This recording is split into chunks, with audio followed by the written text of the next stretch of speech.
Сәлеметсіздер ме балалар? Бүгін бізде 3-ші сынып 52-ші сабақты бастаймыз. Өзіңді тексер. Бірінші есеп білу. Бірінші есепке қараймыз. Дөңгелектердің боялған бөлігін көрсететін бөлшекті жаз дейді. Бірінші дөңгелекте 4 бөлікке бөлінген, 4 бөліктің 3 бөлігі боялған. Осыны біз бөлшек түрінде жазамыз. 4-те 3, яғни 4 бөлікке бөлінген, 3 бөлігі боялған деген сөз. Екіншісі 5 бөлікке бөлінген, 2 бөлігі боялған. Демек 5-тен 2 алымына 2, бөліміне 5 жазамыз.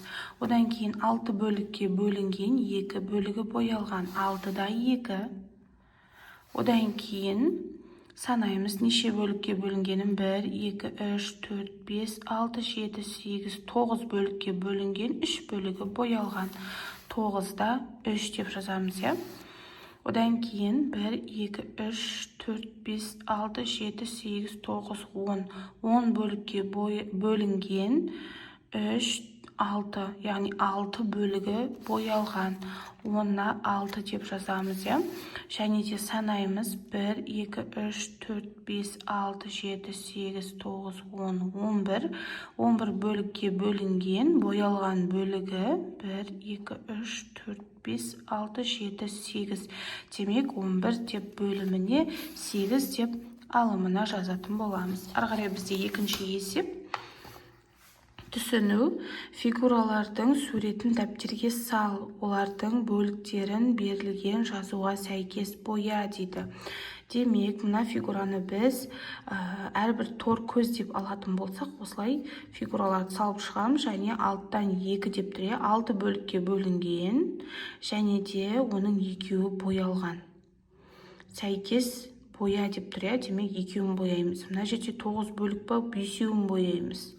Мына жерде 3-і ма, 3-тің 1-ін бояймыз. Тура осылай дәптерге фигураларды салып, 6-тан 2, 6 бөліктің 2-ін бояймыз. 9-да 5, 5 бөлігін бояймыз. Және 3-те 1 бөлігін бояп шығамыз.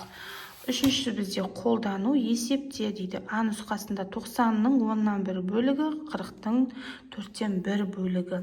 90-ның 10-нан 1 бөлігі дегеніміз 90-ды бөлеміз 10-ға, ал бөліміне бөліп, алымына көбейтеміз. Сол кезде 9 шығады. 40-тың 4-тен 1 бөлігі, 40-ты бөлеміз бөліміне, яғни 4-ке, алымына көбейтеміз, 10 болады. Одан кейін 8 бұл, жерде белгісі санының 6-тан 1 бөлігі дейді. 6 бұл, жерде сан қоямыз, санының 5-тен 1 бөлігі дейді. Демек, 8 дегеніміз бұл жерге біз 48 қоямыз. Сонда не үшін? Өткен 8-ді көбейтеміз 6-ға, бөлеміз 1-ге, 48 болады. Ал мына жерде 30 қоямыз. 30 қоямыз, мына жерде 48 қоямыз. Санның 5-тен 1 бөлігі екен 6 саны. Ары қарай бізде ә нұсқасы: санның кубын көбейтіндімен алмастыр. Есепте 100 қосу 2 куб. Ол дегеніміз 100 қосу 2 көбейту 2 көбейту 2, 100-ді көбейте қосамыз 8-ге, 108. Ал 80 азайту 3-тің кубы, 80 азайту 3 көбейту 3 көбейту 3, 27 болады. 80-нен 27-ні азайтсақ 53 болады. Бізде талдау. Есептің шартын оқы. Есепке дұрыс сызба таңдап, оны шығар. Таспаның ұзындығы 10 метр, оның 5-тен 1 бөлігі қиып алынды. Неше метр таспа қиып алынды дейді. Демек, 10 метр таспа, оның 5-тен 1 бөлігі, яғни 5 бөлікке бөлінген ғой. 1, 2, 3, 4, 5, соның 1 бөлігі қиып алыныпты. Енді бұл таспалардың әр қайсысы бөлігі қанша метр тұратынын табамыз. Барлығы бізде ұзындығы 10 метр. Ол үшін шешуге 10 метрді бөлеміз 5-ге, көбейтеміз 1-ге. Яғни бөліміне бөліп, алымына көбейтеміз. 5-тен 1 деді ғой. 5-тен 1. Соны сол кезде 2 метр болады. Сонда жауабы 2 метр қиып алынған екен. Сонда мына жерің әрбірі 2 метрге тең. Барлығы сонда 10 метр болады. Ары қарай бізде жинақтау. А нұсқасында мәтінге сұрақ ойластыр, есеп құрастырып, оны шығар дейді. 3 көйлек тігу үшін 27 метр матаның 3-тен 1 бөлігі қиып алынды дейді. Біріншісі матаның ұзындығы 27 метр, үш көйлекке қанша метр мата қиып алынды, иә?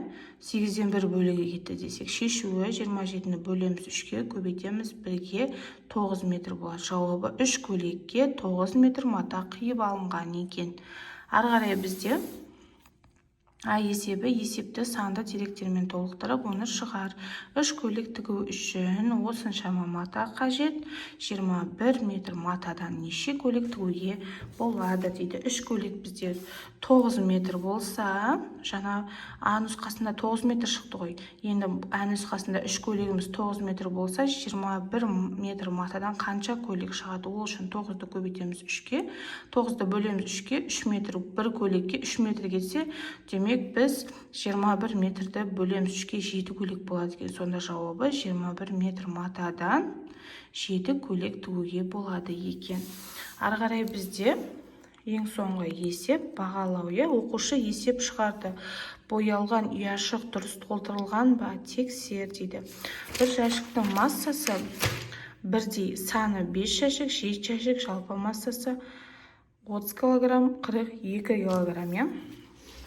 Енді 7 жәшікті табуымыз қажет. Мына жерде 7 жәшік 42 килограмм болып тұр. Сол дұрыс па, дұрыс емес па, соны тексереміз. Ол үшін массаны табу үшін 30 килограммды бөлеміз 5-ке. 6 килограмм болады. Жалпы массаны табу үшін 7-ні көбейтеміз 6 килограммға 42 килограмм. Сонда жалпы массасы 42 килограмм екен. Бұл есеп біріншісі дұрыс. Одан кейін бағасы бірдей, саны 6 дәптер, 8 дәптер, құны 54 теңге, 81 теңге. Мына жерде саны 8 дәптер ма, соны 81 теңге ма, соны тексеретін боламыз. Ол үшін бағасы бірдей, бағасын бөлу үшін құнын бөлеміз санына. Демек 54-ті бөлеміз 6-ға 9 болады. Ал санын бөлу үшін құнын бөлеміз бағасына.